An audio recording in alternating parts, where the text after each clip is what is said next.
नमस्कार. न्यूज परामर्शमध्ये आपलं स्वागत आहे. राज ठाकरे यांचं गुढीपाडव्याच्या दिवशी शिवाजी पार्कच्या मैदानावर म्हणजे शिवतीर्थावर जे भाषण झालं त्याबद्दल मी बोलणार आहे.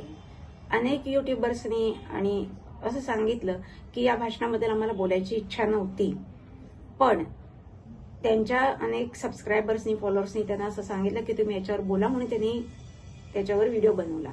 माझं तसं नाहीये. मला या भाषणावर व्हिडिओ करायचाच होता.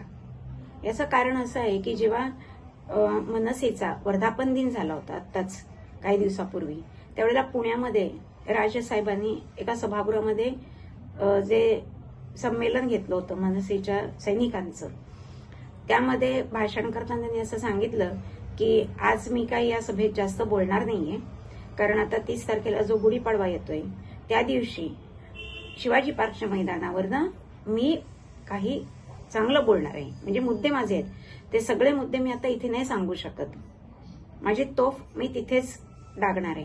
आणि त्यामुळे मला या भाषणाबद्दल प्रचंड उत्सुकता होती की राजसाहेब असे कोणते मुद्दे याच्यात उपस्थित करतायत की ज्याच्यामुळे सर्वसामान्यांच्या काही ज्ञानात किंवा विचारात फरक पडेल, भर पडेल, आणि जेणेकरून सर्वसामान्य माणसं जी आहेत ती मनसेच्या बाजूनी जास्ती झुकतील.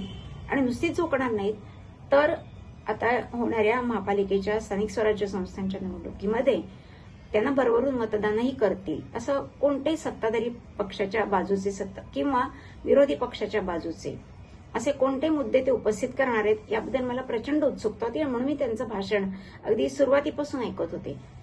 भाषणाची सुरुवात अशी त्यांनी केली की गंगेच्या पाण्याचं, आता जो कुंभमेळा झाला त्याच्यामध्ये बाळा नांदगावकर यांनी त्यांच्यासाठी जे तीर्थ आणलं होतं गंगेचं पाणी म्हणून, तीर्थ म्हणून, त्याची त्यांनी निर्भत्सना केली आणि त्याच्याबद्दल समाज माध्यमात जी प्रचंड टीका झाली त्यांच्यावर, त्या बाबतीत त्यांनी असं सांगितलं सुरुवातीलाच की लोकांनी असा गैरसमज करून घेतला की मी हिंदू धर्माच्या विरोधात किंवा कुंभमेळ्याच्या विरोधात बोलतोय.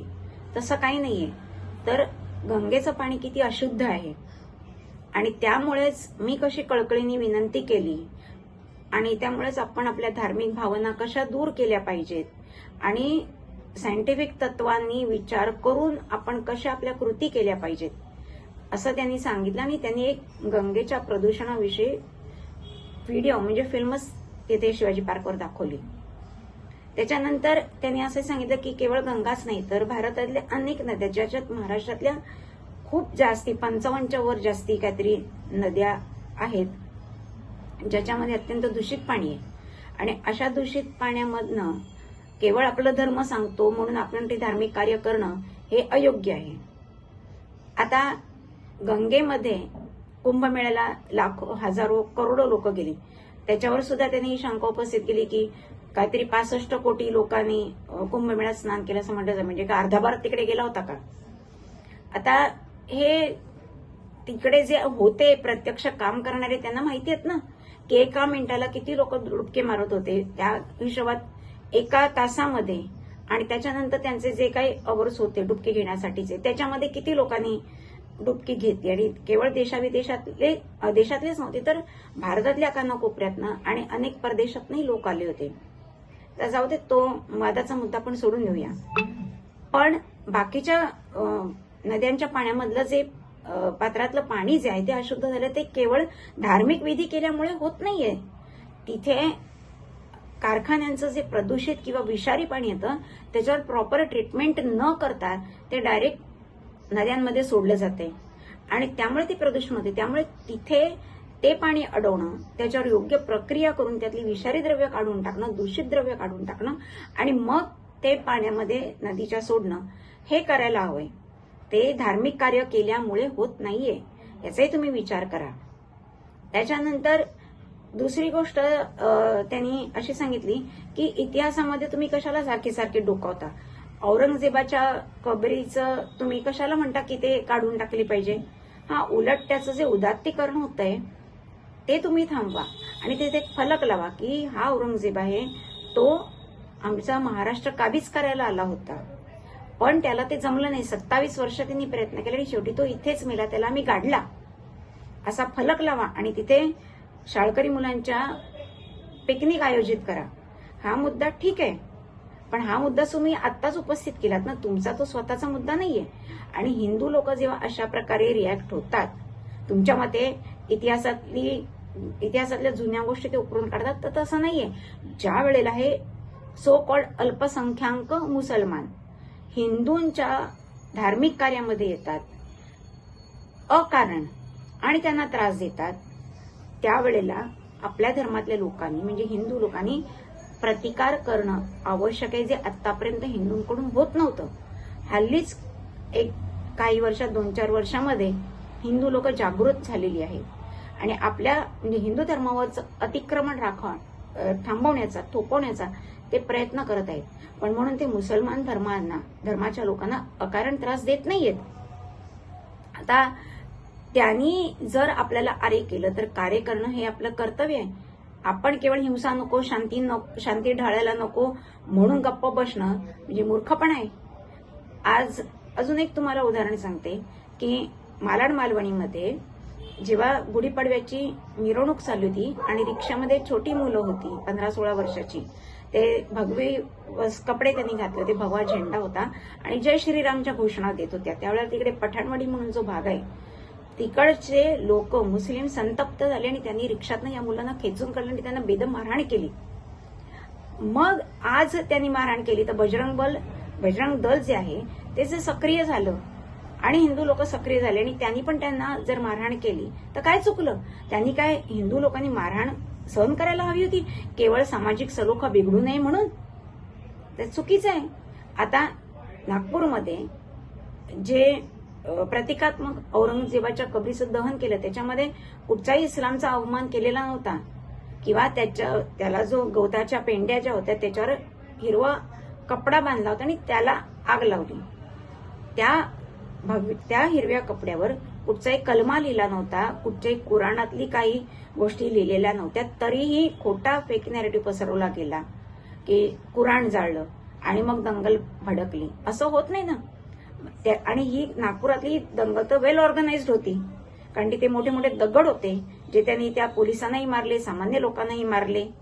अशी ऑर्गनाइज्ड दंगल किंवा प्रतिकार हिंदूंकडून होत नाही. हिंदूंकडनं एक नॅचरल प्रतिक्रिया म्हणून होतो आणि तो व्हायला हवाच आहे.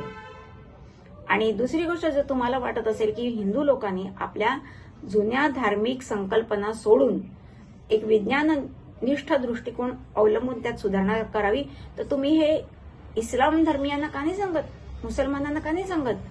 आज बकरीच्या दिवशी हजारो बकऱ्यांना अतिशय निर्घृण पद्धतीने मारलं जातं का?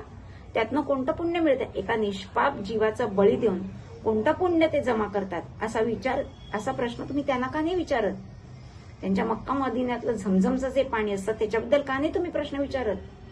चर्चमध्ये जेव्हा प्रेयर्स होतात त्यानंतर फादर जे पाणी शिंपडतात तिकडच्या लोकांवर, त्याच्याबद्दल का नाही तुम्ही बोलत?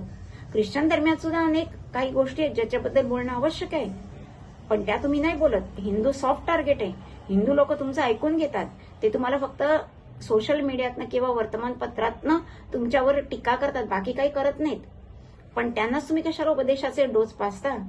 जर तुम्हाला खरोखर हिंदूंचं रक्षण करायचं असेल तर मालाड मालवणीमध्ये जो एवढा मोठा प्रकार घडला त्याच्यानंतर तुम्ही काहीतरी आवाज उठवायला हवा होता, हिंदूंच्या बाजून एकतरी शब्द बोलायला हवा होता. मग नारायण राणेंचे जे सुपुत्र आहेत नितेश राणे, ते तर आवाज उठवत आहेत ना खुलेआम. आज लोक त्यांना जास्ती फॉलो करतात, त्यांच्या मताला ते सपोर्ट करतात. यात काय चुकलं? कधीतरी हिंदू लोकांनी संघटित होणं आवश्यक आहे ना. तेच तर करतो. आज तुम्ही सुद्धा भाषणामध्ये खंडन कशाचं केलं की मी जे भाषण केलं होतं तुम्ही म्हणजे तुमच्या पक्षाच्या वर्धापन दिनाच्या दिवशी, त्यावेळेला मी जे बोललो त्याचा कसा विपर्यास केला गेला आणि मी हिंदू विरोधी आहे, मी कुंभमेळ्याच्या विरोधात आहे असं कसं पसरवलं जाते, ह्याचंच खंडन करायचा प्रयत्न केलात ना. हा जसा तुमच्याकडनं हे स्वाभाविकपणे घडलं तसंच हिंदू लोकांकडनंही जो काय प्रतिकार केला जातो तो स्वाभाविकपणे केला जातो आणि तो केला गेलाच पाहिजे. आज 15-16% पॉप्युलेशन असलेले मुसलमान जर 60% पॉप्युलेशन असलेल्या हिंदू धर्मीयांना चिरडू पाहत आहेत तर 60% लोकांनी गप्प बसायचं, केवळ धार्मिक सलोखा राखावा, देशात शांतता राखली जावी म्हणून? तर हे तर विचार पटण्यासारखे नाहीयेत. आणि तुम्ही जे भाषण केलं त्यातलं अर्ध अधिक नाही 95% भाषणे तुम्ही महाविकास आघाडीच्या लोकांकडनं जे बोललं जातं तशाच प्रकारचं तुम्ही बोललात. तुम्ही सुद्धा तुमच्या पराभवाचं खापर विधानसभेच्या ईव्हीएमवर फोडलं. ईव्हीएमवर खापर फोडून होत नाही. जर ईव्हीएम भाजपाच्या हातात असतं तर झारखंडची किंवा बाकी 2 राज्यातल्या निवडणुका ते हरले नसते ना. ईव्हीएम हॅक होत नाही हे अनेक तज्ञांनी घसाफोडून सांगितलंय. इलेक्शन कमिशननी ओपन चॅलेंज दिलं होतं की तुम्ही या आणि आम्हाला ईव्हीएम हॅक करून दाखवा आणि बघू कसं फक्त भाजपाच्या बाजूनी मतदान होते. मग का नाही ते चॅलेंज तुम्ही स्वीकारलं?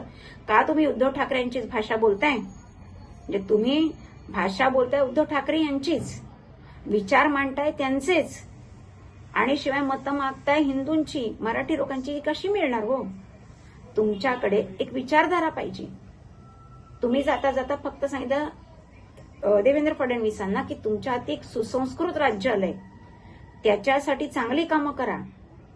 त्या चांगल्या कामांना आमचा नेहमीच पाठिंबा राहील, पण ती चांगली कामं आम्हाला विचारून करा, आमचा विचार घेऊन करा. असं नसतं होत. आज भाजपा हा बहुमताने निवडणूक जिंकून आलेला पक्ष आहे. एकनाथ शिंदे यांच्या शिवसेनेचा प्रचंड मोठा विजय त्याच्यात झालाय.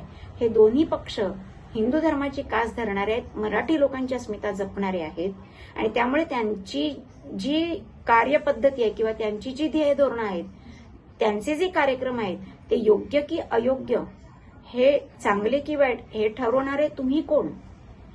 हे ठरवणारे जनताही आहे ना. तुमच्या परमिशननी तेच कार्यक्रम राबवायचे किंवा नाही राबवायचे हे त्यांचा पक्ष नाही ठरवणार ना. आणि तसं जर ते ठरवायला लागले तर आज महायुतीची, बीजेपीची जी विश्वासार्हता आहे, त्यांच्याबद्दल जो जनतेला विश्वास आहे तोही कमी होईल ना. हा तुम्ही विचार करा. तुम्ही महाविकास आघाडीच्या बाजूनी बोललात आणि जाता जाता भाजपाच्या बाजूनी बोललात, देवेंद्र फडणवीसांच्या बाजूनी, म्हणजे तुम्हाला भाजपाचा पाठिंबा हवा आहे. कारण देवेंद्र साहेबांनी जेव्हा ते मुख्यमंत्री झाले त्याच्यानंतर त्यांनी असं जाहीर केलं होतं की स्थानिक स्वराज्य संस्थांच्या आणि महापालिकेच्या निवडणुकीत आम्ही कदाचित मनसेला बरोबर घेऊन पुढे जाऊ. आणि हाच धागा तुम्ही पकडलाय. कारण आज स्वबळावर तुमचा पक्ष काहीच करू शकत नाही. तुम्ही महाविकास आघाडीच्या बाजूने जाऊ शकत नाही, कारण तुम्हाला आज मार्केट व्हॅल्यू नाहीये. तुमच्याकडे एकही आमदार खासदार नाहीये, एकही वैधानिक पद तुमच्याकडे नाहीये. त्यामुळे महाविकास आघाडी तुम्हाला सामावून घेणार नाही. आणि जर समजा त्यांनी सामावून घेण्याचा प्रयत्न केला तर तुमच्यावर अनेक निर्बंध ते घातले लागतील, जे तुम्हाला फॉलो करायला लागतील. जसं आज उबाठाची त्यांनी अवस्था केलेली आहे उद्धव बाळासाहेब ठाकरे यांच्या शिवसेनेची, तशी तुमच्या पक्षाची अवस्था होईल. आणि जर महायुतीमध्ये तुम्ही आलात, म्हणजे तुम्हाला जर महायुती किंवा बीजेपीचा पाठिंबा हवा असेल तर तुम्ही बीजेपीच्या नितेश राणे यांना टार्गेट करता. नरेंद्र मोदी, अमित शहा जे यांचं शीर्ष नेतृत्व आहे त्यांच्या विरोधात तुम्ही बोलता. मग ते तुम्हाला बरोबर कसे घेणार? आणि जर घेतलं तर सामान्य लोकांना ते नक्कीच आवडणार नाही. त्यांच्या पक्षातल्या कार्यकर्त्यांना, म्हणजे उमेदवार जे आमदार खासदार आहेत त्यांनाही आवडणार नाही, आणि याचा पक्षावर परिणाम होईल. आणि देवेंद्र फडणवीस तुम्हाला माहितीच आहे, ते स्वतः कोणताच निर्णय घेत नाही. हे जे महत्वाचे निर्णय असतात, कोणाशी युती करायची, कोणाशी तोडायची, हे सगळे निर्णय त्यांचं वरिष्ठ नेतृत्व जे ठरवतं त्यानुसारच केले जातात. आणि त्यामुळे तुम्ही फडणवीसांच्या बद्दल गौरवोद्गार काढूनही इतकासा फायदा होणार नाहीये. तुम्ही एक तुमची विचारधारा निश्चित करा. दुसरं म्हणजे तुम्ही फुल टाइम पॉलिटिक्स करत नाही. तुम्ही महिना 2 महिन्यात एकदा कधीतरी पब्लिक अपीअरन्स देता आणि एक तुमच्या भाषणाचा इव्हेंट ऑर्गनाईज करता आणि तो इव्हेंट तुम्ही यशस्वी करता. पण त्या इव्हेंटला ज्या प्रमाणात लोक येतात त्या प्रमाणात ते तुम्हाला मतदान करत नाही, कारण तुमची वृत्ती धरसोड आहे. गेल्या 8-10 वर्षांमध्ये तुम्ही पहा, तुम्ही किती वेळा धरसोड वृत्ती अवलंबली आहेत. एकदा तुम्ही मोदींना पाठिंबा देता, एकदा मोदी हटाव म्हणून तुम्ही त्या मोहिमेत सहभागी होता, एकदा बिनशर्त पाठिंबा भाजपाला देता आणि पुन्हा तुम्ही सांगता की नाही मी मोदी आणि अमित शहांच्या विरोधात आहे. या तुमच्या गुढीपाडव्याच्या सभेची जी सुरुवात झाली तुमच्या भाषणाच्या आधी तुमच्या एका कार्यकर्त्यांनी आशिष शेलारांवर किती वाईट पद्धतीने एक काव्य सादर केलं, त्यांची निर्भत्सना केली होती. आशिष शेलार हे भाजपामध्ये एक मंत्री आहेत. जर तुम्हाला देवेंद्र फडणवीसांचा पाठिंबा हवा असेल, भाजपाचा पाठिंबा हवा असेल, तर त्यांच्याच पक्षातल्या एका मंत्र्याची भर सभेमध्ये निर्वचना कवितेच्या माध्यमातून तुमच्या कार्यकर्त्यांनी करणं हे कितपत योग्य आहे? आणि असं जर तुम्ही केलं आणि मग जर भाजपाने किंवा देवेंद्र साहेबांनी तुम्हाला जवळ केलं तर याचा सामान्य लोकांवर विपरीत परिणाम होणार आहे आणि सामान्य लोक हे भाजपाच्या विरोधात जातील. आज एकनाथ शिंदे जे आहेत त्यांनी हिंदुत्वाची प्रखर भूमिका घेतली, मराठी माणसांसाठी प्रखर भूमिका घेतलेली आहे. आज भाजपा आणि शिवसेनेचा शिंदे गट एकमेकांना पूरक आहेत. तुम्हाला जर महायुतीमध्ये आता शिरायला तर जागा नाहीये, पण महायुतीच्या बरोबर जायचं असेल तर त्यांच्या धोरणाशी सुसंगत, त्यांच्या कार्यक्रमाशी सुसंगत तुम्हाला वागायला पाहिजे. तुमच्या पक्ष कार्यकर्त्यांना तसंच वागायला हवंय. तुम्ही एक ठरवा, तुम्हाला महायुतीची ध्येयधोरणं मंजूर आहेत की नामंजूर आहेत. ती जर मंजूर असेल तर त्यांच्या बाजूने कायम उभे राहा. ती जर नामंजूर असतील तर महाविकास आघाडीच्या बाजूने कायम उभे राहा. पण धरसोड वृत्ती करू नका, त्यामुळे तुमचे कार्यकर्ते गोंधळले जातात आणि सामान्य माणसंही तुमच्यावर विश्वास ठेवू शकत नाही, कारण तुमच्या पक्षाला एक ध्येयधोरण नाही. वास्तविक तुम्ही बाळासाहेब ठाकरे हिंदू हृदय सम्राट जे आहेत त्यांच्या तालमीत तयार झालेत. त्यांच्या सभा संमेलनांना तुम्ही जवळून म्हणजे प्रत्येक ह्याच्यात तुम्ही हजर होतात. त्यांची कार्यपद्धती तुम्ही जवळून अवलंबली आहे आणि त्यामुळे ते जसे त्यांच्या विचाराशी ठाम होते, त्यांनी पक्ष संघटना जशी मजबूत केली, तळागाळापर्यंत शिवसैनिक पोहोचले होते, तशी तुमची पक्ष संघटना नाही. तुमच्या पक्षाला स्पीकरच नाहीये, प्रवक्तेच नाहीये. तुम्ही एकटेच बोलता जेव्हा केव्हा बोलता ते, आणि ते सुद्धा सातत्याने बोलत नाही, कधीतरी मोक्याच्या वेळेला बोलता. पण अशामुळे तुमची ध्येय धोरणं कळत नाहीत ना. तर तुम्हाला खरोखर, कारण एक आहे की आज तुमच्याकडे नेतृत्व गुण आहे, तुमच्याकडे कर्तृत्व आहे, तुमच्याकडे वक्तृत्व आहे, पण तुमच्याकडे विचारधारा ठाम नाही. ही ठाम विचारधारा तुम्ही निर्माण करा, तळागाळापर्यंत पोहोचा. सामान्य लोकांच्या तुमच्याकडून काय अपेक्षा आहेत हे जाणून घ्या आणि त्याप्रमाणे पक्ष बांधणी करा, पक्षाचे प्रवक्ते करा. बाळासाहेबांनी किती सामान्य कार्यकर्त्यांना कुठच्या कुठे नेऊन पोहोचवलं. नारायण राणे तर नेहमी सांगतात, मी तर किती सामान्य माणूस होतो, माझ्यासारख्या माणसाला त्यांनी मुख्यमंत्री पदावर बसवलं. असं तुम्ही किती तुमच्या कार्यकर्त्यांना कुठच्या पदावर बसवलंय ते तर सांगा. कुठच्या कार्यकर्त्यांना एवढी लिबर्टी दिली आहे ते तर सांगा. तुमचा प्रायव्हेट लिमिटेड झाली. मनसे हा एक उबाठा गटाप्रमाणे प्रायव्हेट पक्ष झालेला आहे. त्यांनी जनतेला, सामान्यांना कधीच आपल्या जवळ केलेलं नाहीये. तुमच्याकडे नुसते पक्ष कार्यकर्ते, चांगले कार्यकर्ते, पण आज त्यांच्यावर विश्वास टाकून त्यांना महत्वाची जबाबदारी त्यांनी दिली नाही. तुम्ही आज काय तुमच्या कार्यकर्त्यांना दिले हा विचार करा. सत्ता नसली म्हणजे तुम्ही काही देऊ शकत नाही असं होत नाही ना. सत्ता नसताना तुम्ही तुमच्या कार्यकर्त्यांना जे काही देताना आणि सामान्य माणसांच्या मध्ये मिसळून तुम्ही सामान्य माणसांची भावना जाणून त्याप्रमाणे जेव्हा ध्येयधोरण ठरवता, त्याची अंमलबजावणी करता आणि सातत्य त्यात राखता, तेव्हाच पक्ष हा पक्ष म्हणून उभा राहतो आणि तेव्हाच त्या पक्षातल्या लोकांना निवडणुकीमध्ये यश मिळतं. हे आमचे सामान्यांचे विचार आहेत आणि ते ऐकायचे किंवा न ऐकायचे हे तुमचं तुम्ही ठरवा. पण तुमच्यासारखा एक कर्तृत्ववान माणूस जो आहे त्याचा पक्ष हा असाच संपू नये अशीच आमची प्रामाणिक इच्छा आहे. आणि जाता जाता एक सांगावंसं वाटतं, जेव्हा तुमच्याबद्दल युट्यूबमधनं किंवा आणखी सोशल मीडियातनं जेव्हा अशी मतं व्यक्त केली जातात, तेव्हा तुमचेच कार्यकर्ते अर्वाच्य भाषेमध्ये कमेंट करतात.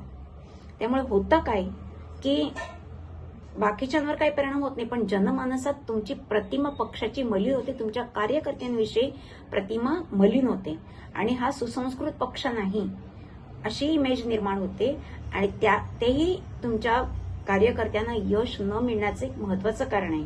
त्यामुळे अशी विखारी आणि अर्वाच्य भाषेमध्ये, अत्यंत खालच्या भाषेमध्ये टीका करणं हे अतिशय चुकीचं आहे आणि ते तुमच्या कार्यकर्त्यांना तुम्ही तो सुसंस्कृतपणा शिकवा आणि सातत्य राखा तुमच्या ध्येय धोरणांमध्ये. तर तुमच्यासारखं नेतृत्व हे कायम महाराष्ट्राला प्रकाश देत राहील आणि तुमची एक दिशा तुम्ही ठरवा.